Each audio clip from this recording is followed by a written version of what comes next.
The Trump administration is scrambling now to take the next steps in its effort to end the war in Ukraine. Direct talks between Russian President Vladimir Putin and Ukrainian President Volodymyr Zelenskyy could be just days away. That is, if all goes according to plan. We have Doug Luzader in Washington with more. Good morning.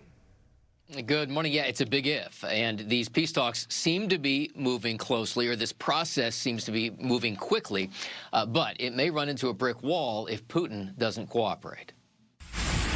Firefighters struggle to control an inferno in southern Ukraine, the result of Russian drone attacks that have been relentless, even as efforts to reach a peace deal have gained momentum, perhaps, in Washington. It's our job to bring the parties together, to narrow the issues. President Trump's special envoy talking about the next steps now, bringing together Russian President Vladimir Putin and Ukrainian President Volodymyr Zelenskyy for talks, if Putin is willing.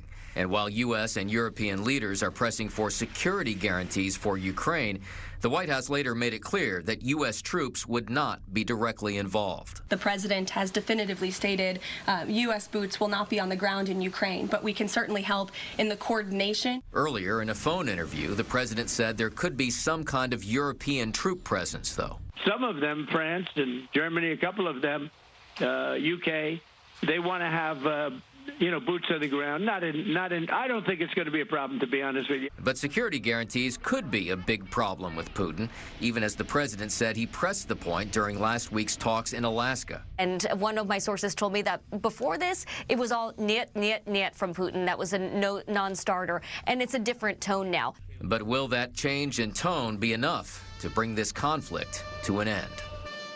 What President Trump really envisions here would be a Putin-Zelenskyy meeting, followed by a trilateral meeting involving President Trump as well. But getting Putin to that negotiating table may not be so easy.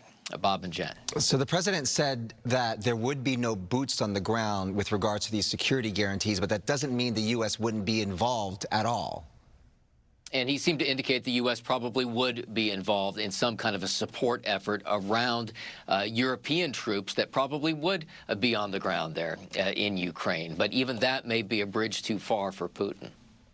Well, it would be remarkable if the two got into a room together and were able to come to some sort of agreement here. Yeah. All right, Doug Luzader for us there in Washington. Thank you. Thanks, Doug. Thank you.